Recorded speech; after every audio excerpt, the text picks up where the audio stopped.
the headquarters of Telesur English in Quito, Ecuador. This is From the South, and I am Soini Gray.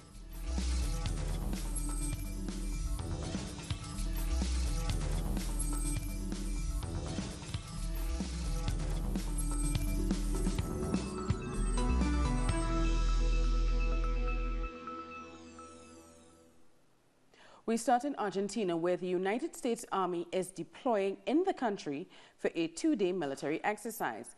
But the Argentinian opposition says they're in the country without sufficient approval.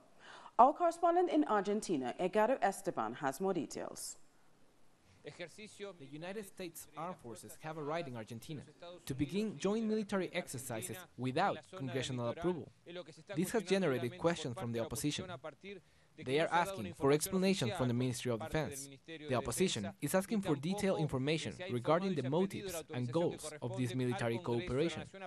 The Ministry of Defense indicates that it is a part of an exercise that was organized in the framework of the Proliferation Security Initiative that aims to curtail the global trafficking of weapons of mass destruction. The Guarani Aquifer is located in this area. This is one of the biggest reserves of fresh water in the world, and has always been seen by the U.S. as a conflict zone. There's a possibility of military bases being installed in the country. One is on the border with Bolivia, where there is a big reserve of lithium. The other one is in Patagonia, where there is a reserve of fresh water and hydrocarbon. There is a lot of concern, and in the next days, the National Congress will ask the Ministry of Defense to inform about these military operations between the United States and Argentina. Sonia Weiner, an academic and researcher from the National Scientific and Technical Research Council, spoke about the risk and consequences of the U.S. military exercises in Argentina. I'm very concerned about the U.S. military exercises in the Argentine coastline for many reasons. First of all, it violates the Argentinian sovereignty, mainly because it hasn't been approved by the Congress, which is in charge of authorizing foreign military exercises. Second, these operations affect the ecosystem and biodiversity of our coastline. Finally, it's very dangerous for our people, since the U.S. Central Intelligence members are experts on criminalizing social protests and intervening militarily in socialist countries in the region. Community leader of the Arauca department, Carmen Moreno, has been found dead 5 days after being kidnapped from her farm. The body of the community leader was found in an advanced state of decomposition close to where she'd been kidnapped. Social movements and human rights defenders are asking the Organization of American States to respond to her murder. We are asking that the OAS work very quickly to avoid any further violence, like what happened with the militants of the Patriotic Union in the 80s, 90s, and 2000s. It is necessary that the country knows that the community leaders are at risk. Staying in Colombia, the leader of the Olivier Sinisterra Front, Walter Patricio Arizala, also known as Waucho, has asked for a humanitarian corridor on the Colombia-Ecuador border in order to return the bodies of the 3 murdered journalists and a kidnapped couple. Waucho wants the Colombian army to stop military operations in the area and sent a letter with the proposal to the Ecuadorian President Lenin Moreno. However, the authenticity of the document has yet to be confirmed. And the Vice President of Venezuela, Tarek El-Assami, has presented a new government initiative aimed at combating the currency crisis. It's been named Operation Paper Hands. According to El-Assami, the government will be opening up currency exchanges in Venezuela, as well as breaking up companies that are parts of criminal networks that will threaten the stability of the country. We are facing a large criminal organization, which includes local and international groups, with only 2 main objectives. First, to take money away from Venezuelan people by taking a currency to the Colombian border. Second of all, speculation of the currency change rate to boycott and destabilize the economic and financial system of Venezuela. Therefore, Operation Paper Hands has been executed in order to capture the people involved, freeze banking accounts, and investigate several companies that are part of this criminal organization. The jailed former Brazilian president, Luiz Ignacio Lula da Silva, told his supporters to resist together for democracy in a letter he released in time for May Day. The letter was delivered to a crowd in Curitiba that gathered near the police headquarters where Lula is being detained. He also condemned the gun attack on the Free Lula demonstrations on Saturday that injured 2 people.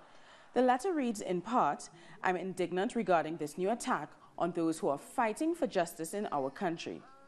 Lula also criticized what he believes is the economic deterioration of Brazil caused by Michel Temer's administration. Lula also sent a message of hope to the Brazilian people, encouraging them to keep fighting for social justice against aggressive neoliberal policies. We know a better Brazil is possible. We have already lived in that Brazil in the past. That's why the hope that we are regaining this 1st of May is not just a wish. It's something that we are looking for in our democratic fight every day. It gives us the strength to overcome the sad days we are living in now and to build a future of peace and prosperity. 3 cheers for the workers, 3 cheers for Brazil, and 3 cheers for the Brazilian people. And another former Brazilian president, Dilma Rousseff, spent International Workers' Day in Argentina's capital. Rousseff launched Lula da Silva's book, The Truth Will Win, at the 44th International Book Fair of Buenos Aires, where she expressed the fear that Lula might be in danger while incarcerated. She says she has concerns about many aspects of his detention, including the food and water he ingests, and that she isn't sure how far the government is willing to go. Lula is the great builder of the Workers' Party, which is based on a very strong foundation of social movements. That, along with the new trade unionism in Brazil, built an agenda of struggles that have been responsible for the democratization of Brazil. May Day demonstrations in Puerto Rico turned violent on Tuesday. Earlier, I spoke to the environmental scientist Carlos Alciena Negron of the pro-independence movement Nin Negron. He told me why the people were out in the streets in the first place. Basically, they are creating and taking measures and policy decisions that are eliminating the pension funds of Puerto Ricans, are eliminating the labor rights that have been gained through tears and blood for many historical years in Puerto Rico. They are closing schools. And let me point out, this is one of the more active and militant community groups that are opposing the closing of schools, because they want to eliminate the public school system and privatize it.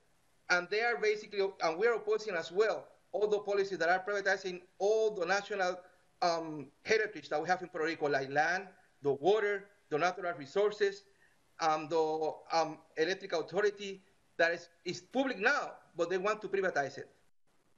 We're going to take a short break, but join us again after this look at what our multimedia colleagues are reporting.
Welcome back.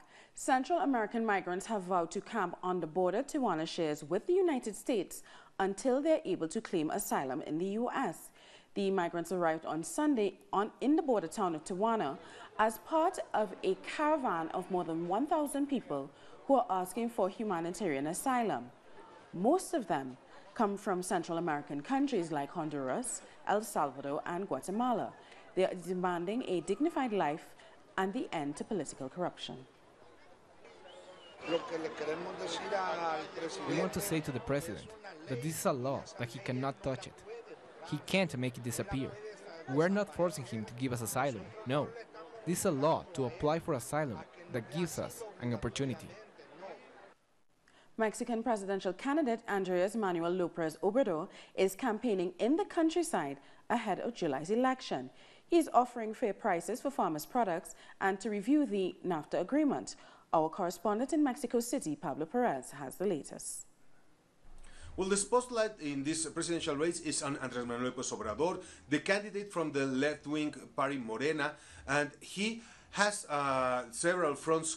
He's covering several fronts during his campaign, but one of the most important constituents for him is the country, the people working in the farms, and he has offered a package of proposals for them that include fair prices for their produce and supporting local markets, and reviewing the North America Free Trade Agreement that several experts say is the cause of over 1 loss of Mexican jobs in the fields. Well, this proposal has been received with mixed reviews. The farmers and the people in the country, they say, okay, it's okay, we're looking forward to that. We want our produce to be sell at a fair price. But the people from the National Agricultural Committee, they say that applying these proposals will be a big setback to historic times where the agricultural market in Mexico was not so developed, and it's harming the possibilities of exporting Mexican goods. But there are other people, the other analysts, they say, okay, but the most important thing right now is not exporting food, is being self-sufficient on production of food for the Mexican people. We thank Pablo Perez for that report.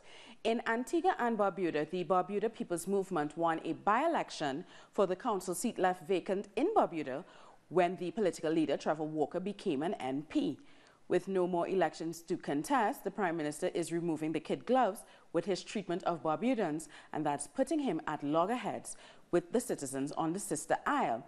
Kelsey Belzer will now sit on the Barbuda Local Government Council, and as the Barbuda Land Act continues to be debated in the Parliament, Prime Minister Gaston Brown says the BPM is holding Barbuda back by feeding the population misinformation. And members of Brown's own party are also accusing Barbudans of living in Antigua on the government's bill while still collecting a salary from the Barbuda Council without actually working. It is obvious that Trevor Walker and his BPM colleagues have managed to use misinformation, disinformation, to dumb down the Barbuda people, literally, and to have them to vote against their own interests, against their own advancement. So it is unfortunate. I believe that the relationship between the government and the BPM will be an acrimonious one, not because of any intent of my government to have an acrimonious relationship with them, but the BPM is hell-bent that the land should not be utilized for the economic development of the island and the Barbudan people. But the political leader of the Barbuda People's Movement, Trevor Walker, does not see his relationship with the government the same way. He says he's only doing what he must for the Barbudan people. Dialogue with the government where required and make sure that we get everything that's in the best interest of Barbuda where that is concerned. So we're very happy, and you know, the people have spoken, which means that they do have the confidence in us to do what is required to take Barbuda forward. Barbados' Prime Minister Frondell Stewart says he's optimistic ahead of the election, telling reporters he's ready and looking forward to the campaign, which officially kicks off on Sunday. Stewart says he's been able to steer the country through one of the toughest economic times that it has ever seen. Done this country proud over the last 10 years. We have had to govern Barbados in the most challenging decade the Western world has seen since the Great Depression, and we have managed to not only keep Barbados stable, but to ensure that those basic amenities to which Barbadians have become accustomed were made available to them on an uninterrupted basis. A former coach for the Brazilian national gymnastics team has been accused of sexually abusing athletes. Fernando de Cavallo Lopez has been accused by Forte current and former gymnasts who said they experienced a range of abusive and inappropriate behavior from the coach. The accusations date back to 2016. However, it was only recently that local media aired a report featuring interviews from the victims. He sent me and I went to the bathtub. He said, "Go, take a soak in the tub to relax." So I took a bath. All of a sudden, he got in the bath. He got in the tub. It was like it was two kids playing. He wanted to get in. In El Salvador, hope for women's reproductive rights is vanishing as the country's right-wing party has come to dominate the National Assembly, as the pro-reform left-wing FMLN lost 8 seats in the party. Last April, the FMLN tried to decriminalize abortion in cases of rape, child sexual abuse, risk to pregnant women, or serious fetal abnormality.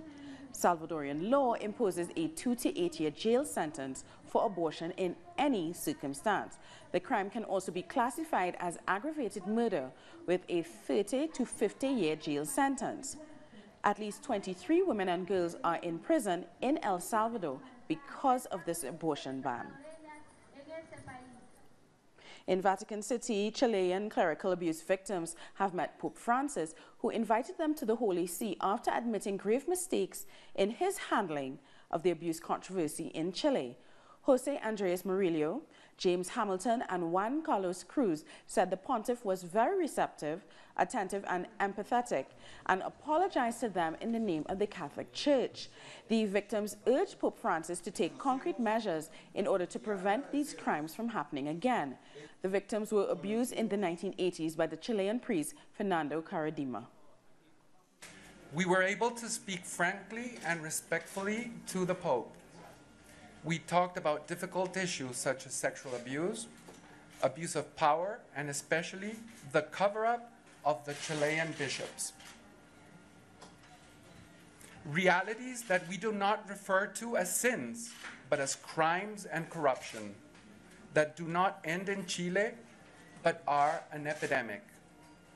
An epidemic that has destroyed thousands of lives, people who trusted and who were betrayed in their faith and their trust.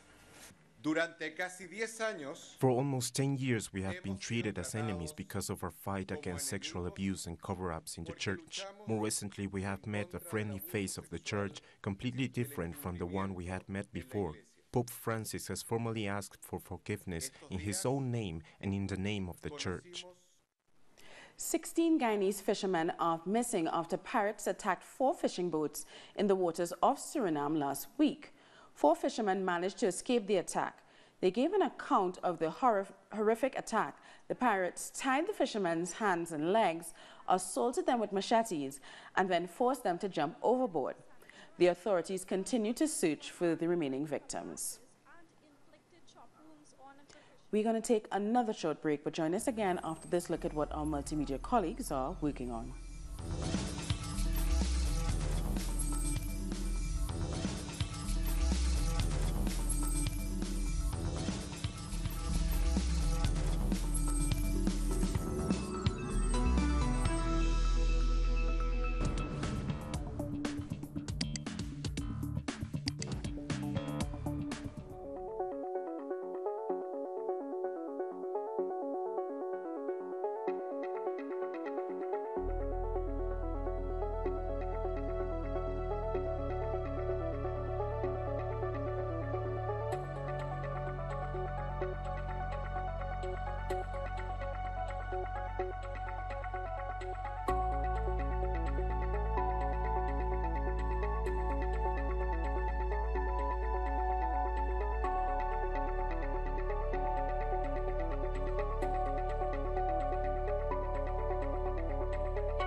Welcome back. The Guatemalan embassy has raised its flag at the site of their new building in Jerusalem.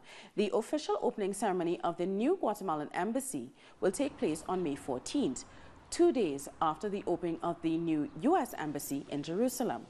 Guatemalan President Jimmy Morales first announced the country's decision to relocate its embassy to Jerusalem in December, shortly after President Donald Trump's recognition of Jerusalem as the capital of the State of Israel. Parliamentarians in the UK voted against an opposition motion to have the government disclose papers on Windrush migrants. Labour was requesting documents, including emails and text messages, referring to the policies which saw legal migrants denied benefits or even deported. The Prime Minister has announced that an upcoming review will have full access to the information. During Prime Minister's questions in the Parliament, Amber Rudd welcomed the new Home Secretary, Shahid Javid, while the Prime Minister thanked Rudd for his service. Could I take the opportunity to congratulate my right honourable friend for Bromsgrove on his appointment to such an important department, not only in terms of security, but also in terms of ensuring we have a safe and fair immigration policy. I'm pleased to be able to have this opportunity to pay tribute to her and the work that she did as Home Secretary. She did valuable work across all elements of the Home Office. And with the resignation of the Home Secretary Amber Rudd over misleading Parliament in relation to the Windrush citizenship scandal and the immigration policy, the government hopes to draw a line under the issue. However, there is still widespread anger and calls for change. Our correspondent in London, Pablo Navarrete, reports. The fallout from the Windrush citizenship scandal has intensified after Home Secretary Amber Rudd resigned on Sunday, saying she had inadvertently misled MPs over targets for removing illegal immigrants. Ms Rudd told MPs last week the Home Office did not have targets for removing illegal immigrants, but on Sunday the Guardian newspaper published a letter in which Rudd set out her ambitious but deliverable aim to deport 10% more illegal immigrants over the next few years to Prime Minister Theresa May. The scale of the Windrush scandal is still unfolding, but it is central to Rudd's resignation. In terms of scale, at the moment we don't know numbers, but it could be hundreds, it may even be thousands of people who have been impacted in some very devastating ways. Some people have been deported. There are some really sad stories of parents not being able to get to their child's wedding or children not being able to get to their parents' funeral. So the impact of it is vast in terms of numbers of people and the impact on people's lives. I don't think there's been a scandal this broad or this big in recent years. Since coming to power in 2010, Theresa May's Conservative Party have made more than 45,000 changes to the immigration rules. No other period in British history has seen so many changes in immigration law. These changes have been key to creating the hostile environment that May spoke about when describing the immigration policies the Conservatives would pursue. In my day-to-day practice as an immigration practitioner, I see people extremely distressed about the situation that they're in. And actually, I think that because of the rise in immigration fees, because of the cuts in legal aid, a lot more people are going underground and they're not actually regularising their status because they simply cannot afford to do so. While Rudd has had to resign, widespread criticism of the government's handling of the crisis, and especially Theresa May's role in it all, persists. None of us should be living in a hostile environment. When you label some people as deserving of hostility, that's called racism. And that's what people from the Caribbean and many other people in this country, people of color, and people who had foreign accents, that's what people have had to bear. And now everybody knows there is justice to their case. While the government says it will address the issues that led to the Windrush citizenship scandal in a hope of drawing a line under the issue, the damage already done to people's lives will remain, and many are now saying that given Theresa May's central role in the scandal, she too must now resign. Pablo Navarrete, Telesur, London. At least one person has been killed when a vehicle ploughed through a barricade during violent protests in Mitchell's Plain, Cape Town. The protests escalated when police intervened in clashes which had broken out between Sikalo informal settlement residents and Mitchell's Plain residents over blocked roads. Sikalo residents had been protesting over a lack of basic services, including electricity and sanitation, when the clashes started. They took all the stuff out and then burned the stall down. The truck also. They just burned the stuff and they went there to the shop and they went to the ATM. An attack on the Electoral Commission of Libya has left 12 dead. Here's more on that and other stories making headlines around the world. At least 12 people have been killed and several injured in an attack on the head offices of Libya's Electoral Commission in Tripoli. Armed assailants stormed the offices and set them on fire. Suicide bombers were also reported to be involved. No group has claimed responsibility, but Islamic State is believed to be behind the strikes. The attack came as voters have been registering for elections announced for the end of the year. In Armenia, protesters are back on the streets of Yerevan, blocking the main routes to the city. This follows the rejection by parliament of a bid for opposition leader Nikol Pashinyan to become prime minister. For 2 weeks, Pashinyan has led anti-government protests, which led to the resignation of long-term leader Sir Sarkisyan. We are protesting against the elections that happened yesterday because they didn't choose the leader that the people want. So today everyone will close the streets.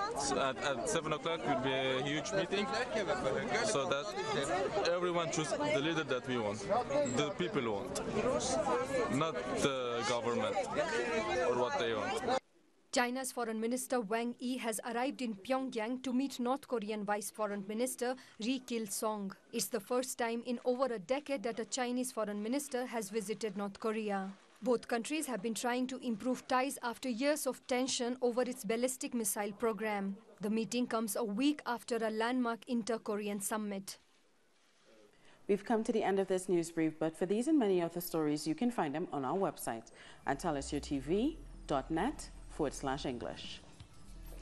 And you can also join us on social media, Facebook, Twitter, and Instagram. For Tell Us Your English, I'm Sonia Gray. Thank you so much for watching.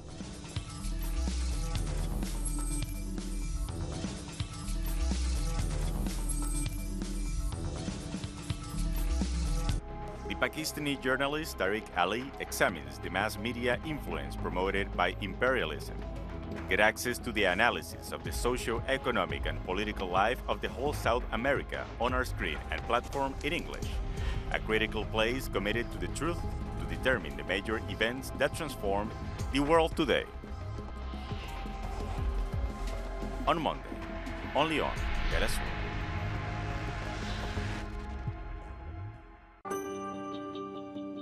Enjoy our programming from Monday to Friday, where you'll find the best information on innovation, conservation, human well-being, and human rights. Keep up to date on the latest innovations in science and technology with Atomun. The habits and knowledge you need to live a healthy lifestyle are on Guide Your Body. Environmental consciousness is required to preserve our Earth. Undergo your transformation on Green Zone. We defend the struggles of peoples in resistance fighting for their rights. Between Borders. All about equity, diversity, and respect for identities on By Gender. Every day we feature a wide variety of content. Only on Telesur, the news source from Latin America and the Caribbean. Follow the most important global events through a comprehensive perspective. A team of journalists in 25 locations around the world. 3 broadcasts to convey our people's reality. From this